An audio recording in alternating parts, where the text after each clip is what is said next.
불길이 하늘로 치솟는 그 순간 모두가 절망했습니다. 영국 최대 규모의 고속도로 참사 6대의 차량이 불타는 지옥 속에서 단 한 대의 차만이 살아남았습니다.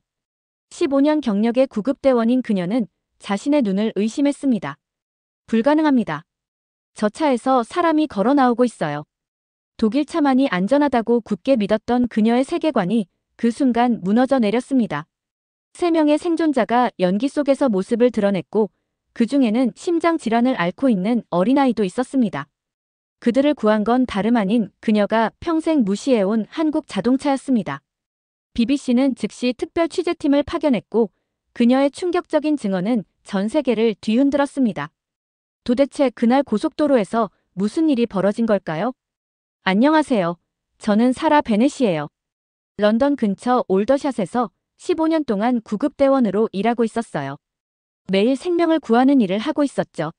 사고 현장으로 달려가고 다친 사람들을 돕고 중요한 순간에 빠른 결정을 내리고 있었답니다. 저는 항상 같은 아침 루틴을 따르고 있었어요. 일찍 일어나서 BMW X5 차를 확인하고 구급차 센터로 운전해 가곤 했죠. 저는 제 독일 차를 정말 좋아하고 있었어요. 크고 튼튼하고 안전했거든요. 한국 차는 믿지 않고 있었어요. 매일 생사를 다루는 저 같은 사람에게는 너무 작고 값싼 차라고 생각하고 있었죠. 제가 도착했을 때 구급차 센터는 분주하게 돌아가고 있었어요. 제 파트너 마크 데이비스는 이미 장비를 점검하고 있었죠. 마크는 키가 크고 짧은 금발에 깔끔한 수염을 가진 사람이었어요. 조용하지만 매우 똑똑했고 제가 때때로 놓치는 작은 세부 사항도 알아차리고 있었답니다. 안녕, 마크, 가방을 내려놓으며 말했어요. 오늘 뭐든 준비됐어? 방금 열화상 카메라 점검 끝냈어요. 그는 고개를 들지 않고 대답하고 있었어요. 연기 속에서도 더 잘 볼 수 있게 도와줄 거예요. 저는 의료용품을 세기 시작했어요. 어떤 응급 상황에도 준비가 되어 있어야 했으니까요. 붕대와 약품을 확인하고 있는데 제 휴대폰에서 소리가 났어요. 새 이메일이 도착해 있었죠. 한국 자동차 기술센터, 영국 지부. 저는 소리내어 읽고 있었어요. 그들은 저를 자동차 센터에 초대하고 있었어요. 이메일에는 최근 고속도로 사고에서 제가 한 일에 대해 감사하다고 써 있었죠. 한국 차라고. 웃으며 마크에게 이메일을 보여줬어요. 그들이 안전에 대해 우리에게 뭘 가르쳐 줄 수 있겠어? 마크가 하던 일에서 고개를 들었어요. 그의 눈은 진지해 보이고 있었죠. 지난주 에밀 고속도로 사고에서 본 그 가족 기억나요? 불타는 차에서 아무 부상 없이 걸어 나온 사람들 말이에요. 그들은 한국 SUV를 타고 있었어요. 저는 멈춰서서 생각하고 있었어요. 그들이 기억났어요. 카를로스, 안나, 그리고 심장 문제가 있던 어린 아들 마테오. 그들은 다른 차들을 파괴한 끔찍한 화재 속에서 걸어 나왔어요. 다른 사람들은 살아남지 못했는데 그들은 어떻게 살아남았을까요? 아마도. 천천히 말하고 있었어요. 이 자동차 센터를 한번 가봐야 할 것 같아. 데니얼과 릴리를 데리고 주말 여행으로 갈 수 있을 것 같은데. 그 간단한 이메일이 무언가 큰 일의 시작이었어요. 그때는 몰랐지만 제 편안한 세계가 곧 바뀌려고 하고 있었죠. 자동차에 대한 제 강한 의견이 시험받게 될 거였고 제가 배우게 될 것들은 안전에 대한 제 생각을 영원히 바꿔놓을 거였답니다. 토요일 아침은 맑고 화창했어요. 우리 가족 BMW를 운전하고 있었는데 데니얼은 옆자리에, 릴리는 뒷자리에 앉아 있었죠. 릴리는 태블릿을 갖고 있었지만 도시를 벗어나면서 계속 창밖을 바라보고 있었어요. 고속도로를 따라 켄트 방향으로 가는 길에는 푸른 들판과 나무들이 줄지어 있었답니다. 얼마나 더 가야 돼요? 릴리가 3번째로 물어보고 있었어요. 20분만 더 가면 돼. 거의 다 왔어. 제가 말했죠. 한국 차를 보러 간다니 이상한 기분이 들고 있었어요. 평생 독일 차만 믿어왔거든요.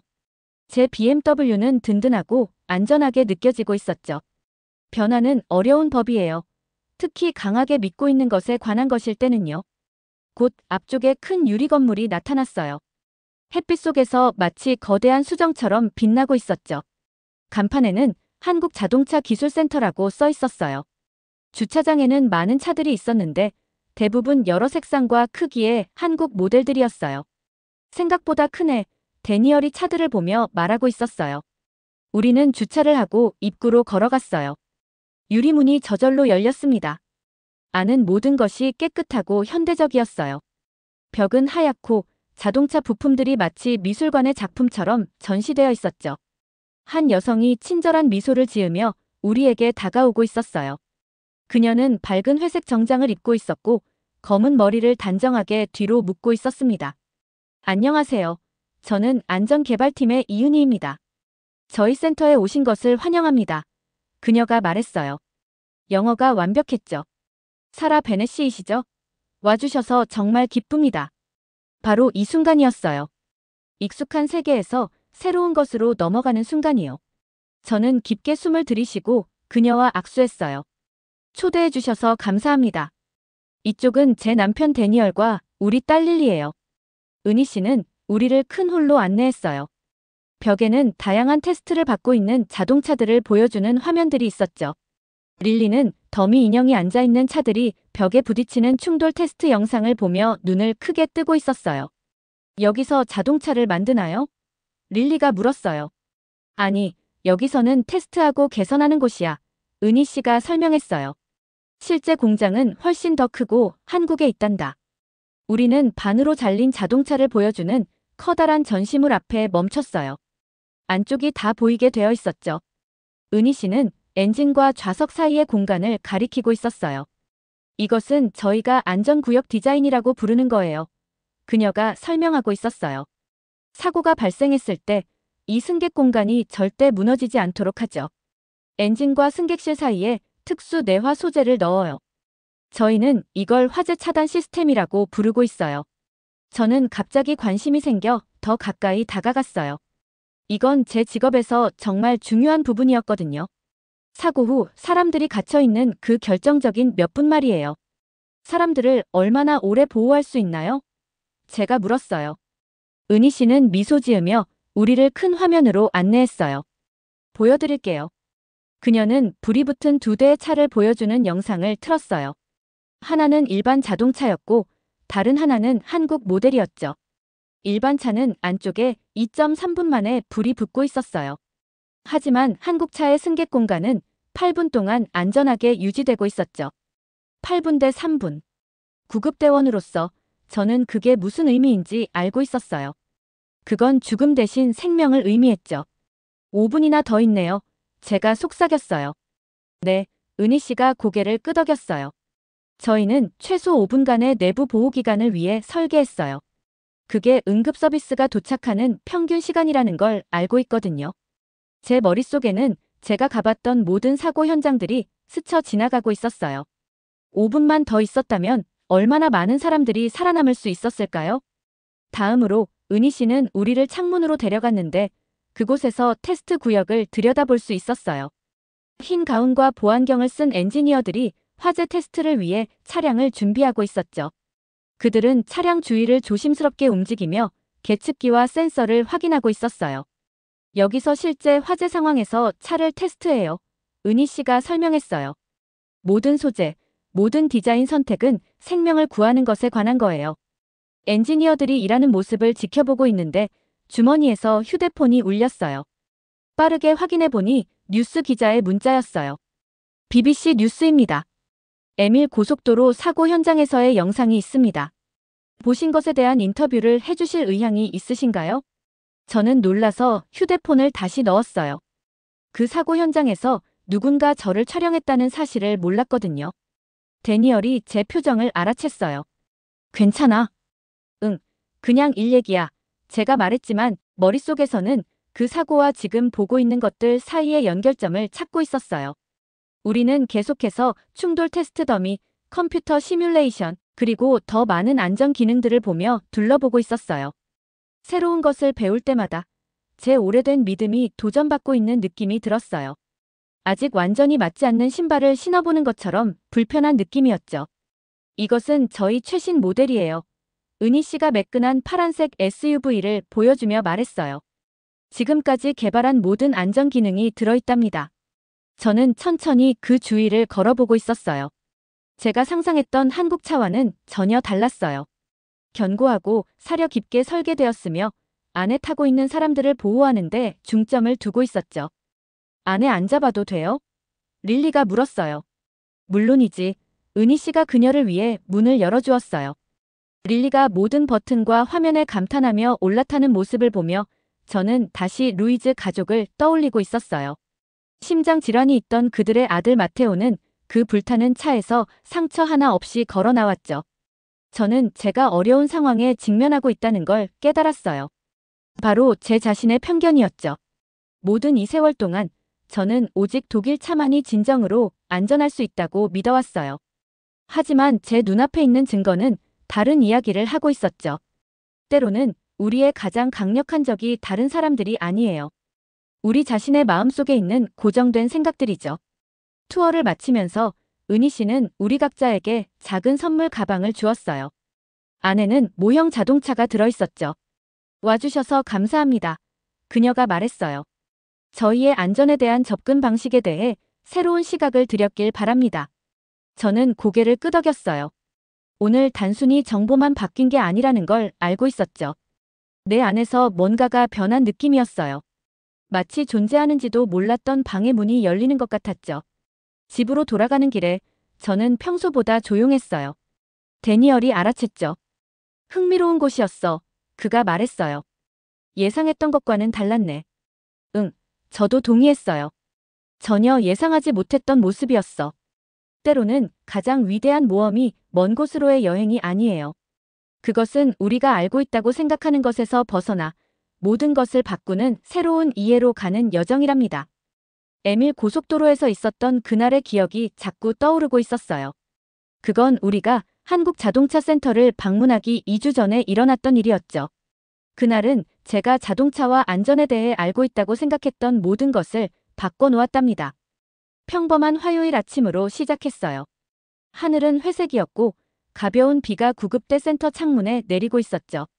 마크와 저는 장비를 점검하고 있었는데 갑자기 무전기에서 소리가 들려왔어요.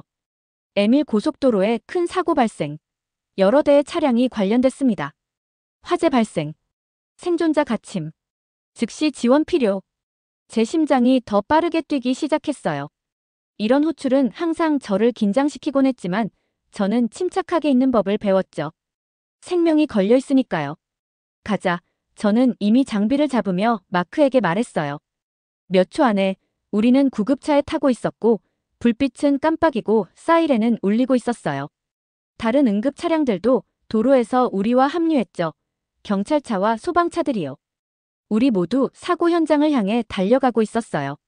가까워질수록 우리는 하늘로 올라가는 두꺼운 검은 연기를 볼 수 있었어요. 마치 분 단위로 커지고 있는 어둡고 환한 구름 같았죠. 비는 그쳤지만 도로는 여전히 젖어 있고 미끄러웠어요. 도착했을 때 현장은 혼란스러웠어요. 5대의 차가 서로 충돌해 있었죠. 2대는 완전히 부서져 있었고요. 한 차량에서는 불길이 솟구치고 있었는데 그 열기가 너무 강해서 몇 미터 떨어진 곳에서도 얼굴에 느껴지고 있었어요. 사람들이 소리치고 있었어요. 일부 다친 운전자들과 승객들은 도로변에 앉아 있었고 다른 사람들은 여전히 갇혀있는 사람들을 돕기 위해 노력하고 있었죠. 경찰관들은 다른 차들이 접근하지 못하게 하고 우리를 위한 길을 확보하고 있었어요. 저는 의료키트와 보호장비를 잡았어요. 마크는 열화상 카메라와 산소 탱크를 가지고 있었죠. 우리는 내화성 수트와 헬멧을 썼어요. 장비는 무거웠지만 화재 속에서 우리의 생명을 구할 수 있었죠. 생존자를 확인하고 위치를 유지해 저는 마크와 현장에 도착한 다른 구급 대원들에게 말했어요. 불안정한 차량에 주의하세요. 저는 깊게 숨을 들이쉬고 불타는 차들을 향해 걸어갔어요. 연기는 짙고 검었는데 마스크를 쓰고도 보거나 숨쉬기 어렵게 만들고 있었어요. 걸음마다 열기는 더 강렬해지고 있었죠. 제가 가장 먼저 도달한 차는 심하게 손상되어 있었어요. 운전자는 의식이 없었고 부서진 금속에 끼어 있었죠. 맥박을 확인했지만 찾을 수 없었어요. 제 마음이 무너졌죠. 도울 시간이 너무 늦었던 거예요. 2번째 차량으로 이동했어요. 운전자는 온몸에 심한 화상을 입고 있었죠. 또다시 제가 할 수 있는 일이 없었어요. 이게 제 일에서 가장 힘든 부분이에요. 누군가가 구조 불가능한 상태임을 알게 되는 순간이요. 세 번째 차를 확인하려던 찰나 마크가 소리치는 소리가 들렸어요. 살아. 저기 봐. 가족이 걸어 나오고 있어. 저는 제가 듣고 있는 것을 믿을 수 없어 돌아봤어요. 짙은 연기와 불꽃 사이로 저는 검은색 SUV에서 천천히 걸어 나오고 있는 세 명의 인물을 보았어요. 불가능해 보였죠. 그 차는 화재의 한가운데 있었는데요. 그들을 향해 달려갔어요. 한 남자와 여자, 그리고 약 7살 정도로 보이는 어린 소년이었죠. 그들은 연기 때문에 기침을 하고 있었지만 그 외에는 괜찮아 보였어요. 화상도 없고 심각한 부상도 없었어요. 그저 작은 상처와 타박상만 있었죠. 제 눈을 믿을 수 없었어요. 어떻게 저 불지옥에서 걸어 나올 수 있지? 괜찮으세요? 저는 그들을 불타는 차량에서 멀리 안내하며 물었어요. 바로 병원으로 모셔야 해요. 남자는 아들을 가까이 안고 고개를 끄덕였어요. 제 이름은 카를로스 루이지입니다. 이쪽은 제 아내 안나와 아들 마테오예요. 마테오는 심장 질환이 있어서 정말 걱정했었는데 그의 목소리는 감정으로 떨리고 있었어요. 저는 그들을 빠르게 확인했어요. 충격 상태였지만 신체적으로는 괜찮았죠. 마치 기적처럼 보였어요.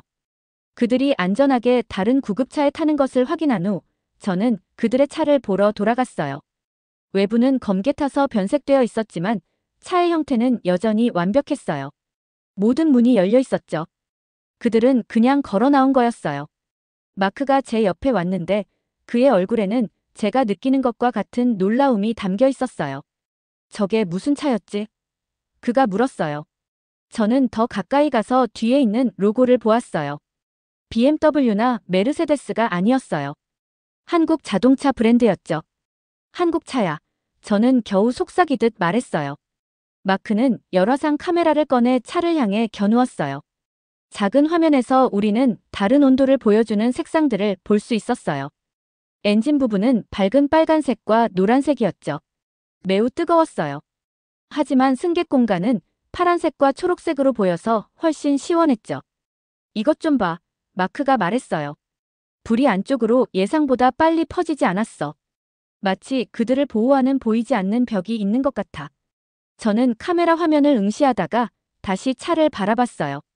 제가 자동차 안전에 대해 알고 있다고 생각했던 모든 것이 바로 제 눈앞에서 의문시되고 있었어요. 현장에서 일을 마쳤을 때 저는 계속 그 가족에 대해 생각하고 있었어요. 다른 차들을 파괴한 화재에서 어떻게 그들이 걸어 나왔는지에 대해서요. 심장 질환이 있는 어린 소년이 다른 사람들은 살아남지 못했을 때 어떻게 살아남았는지에 대해서도요. 센터로 돌아와서 저는 한국 자동차 안전 디자인에 대한 정보를 찾아봤어요. 안전구역 구조와 화재 차단 시스템에 대한 기사들을 발견했죠. 정확히 나중에 은희 씨가 기술센터에서 우리에게 보여줬던 것들이었어요. 그 주 나중에 저는 한국 자동차 기술센터에서 온 이메일 초대장을 받았어요. 이제 그들이 왜 저에게 연락했는지 이해했어요. 그들은 사고에 대해 들었던 거예요. 그들의 차가 루이즈 가족을 구했다는 것을 알고 있었죠. 이 시련에서 얻은 보상은 그날 생명을 구한 것만이 아니었어요. 더 개인적인 무언가가 있었죠. 지혜의 시작이었어요. 제 자신의 믿음과 편견에 대해 의문을 갖기 시작한 거였죠. 사고 후 그날 밤 천장을 바라보며 침대에 누워있는데 저는 그동안 어떻게 한국 차들을 쉽게 무시해왔는지 생각하고 있었어요. 독일 기술만이 신뢰할 수 있다고 얼마나 확신하고 있었는지 말이에요. 5분. 저는 어둠 속에서 속삭였어요. 불타는 차에서 탈출하기 위한 5분 더. 그 5분이 한 가족을 구했어요. 그들은 어린 마테오에게 미래를 선물했죠. 때로는 가장 위대한 발견이 우리가 항상 믿어왔던 것에 도전하는 증거에 직면했을 때 오기도 해요. 고속도로에서의 그날은 제 시련이었어요. 그 보상은 새로운 이해의 시작이었어요. 자동차에 대해서뿐만 아니라 제 자신의 마음에 대해서도요. 한국 자동차 기술센터를 방문한 후 저는 배운 것에 대해 계속 생각하고 있었어요. 그날 밤 저는 주방 테이블에 노트북을 펴놓고 앉아 자동차 안전에 대한 더 많은 정보를 찾고 있었죠. 화면에서 나오는 푸른빛이 제 얼굴을 비추고 있었고 저는 계속해서 기사들을 읽고 있었어요. 한국 차들은 화재 발생 시 8분의 보호 시간을 가지고 있었어요. 8분이라니. 대부분의 다른 차들은 사람들에게 불과 3분의 탈출 시간만을 주고 있었죠. 그 추가적인 5분은 생명과 죽음의 차이를 의미할 수 있었어요. 데니얼이 주방으로 들어와 제 어깨에 손을 올렸어요. 아직도 자동차 조사 중이야? 저는 고개를 들지 않고 끄덕였어요. 지금까지 내가 틀렸던 거야, 데니얼. 어떤 차가 가장 안전한지 알고 있다고 생각했는데 한 번도 의문을 제기하지 않았어. 릴리가 파자마를 입은 채로 나타나 졸린 눈을 비비고 있었어요. 엄마, 뭐 하고 있어요? 새로운 것을 배우고 있어. 제가 말했어요. 때로는 어른들도 새로운 사실을 배울 때 생각을 바꿀 필요가 있거든. 며칠 후 BBC 뉴스의 카메라 크루가 저를 인터뷰하러 왔어요. 그들은 에밀 사고에서 제가 찍은 열화상 카메라 영상을 본 상태였죠. 저는 거실에 앉아 있었는데 그들이 조명과 마이크를 설치하는 동안 긴장하고 있었어요. 그냥 마음속에서 우러나오는 대로 말씀하세요. 기자가 말했어요. 그날 보신 것을 얘기해 주세요. 그래서 저는 그렇게 했어요. 저는 불 속에서 걸어나오는 루이즈 가족에 대해 이야기했죠. 안전구역과 화재 차단 시스템에 대해 배운 것을 설명했어요. 생명을 구할 수 있는 그 소중한 추가 시간에 대해서도 이야기했고요. 인터뷰는 다음 날 온라인에 올라갔어요. 저녁이 되자 100만 회가 넘는 조회수를 기록하고 있었죠. 제 휴대폰은 친구들, 동료들, 심지어 모르는 사람들의 메시지로 계속 울리고 있었어요.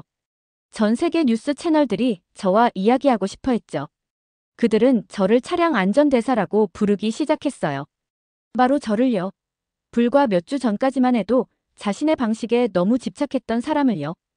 하지만 진짜 변화는 제 안에서 일어났어요. 어느 날 아침, 저는 러시아에서 차량 화재로 사망한 가족에 대한 뉴스 기사를 읽고 있었어요. 그들의 차는 너무 빨리 타서 탈출할 기회가 없었대요. 보고서에 따르면 단 90초였다고 해요. 90초 대 8분이었죠.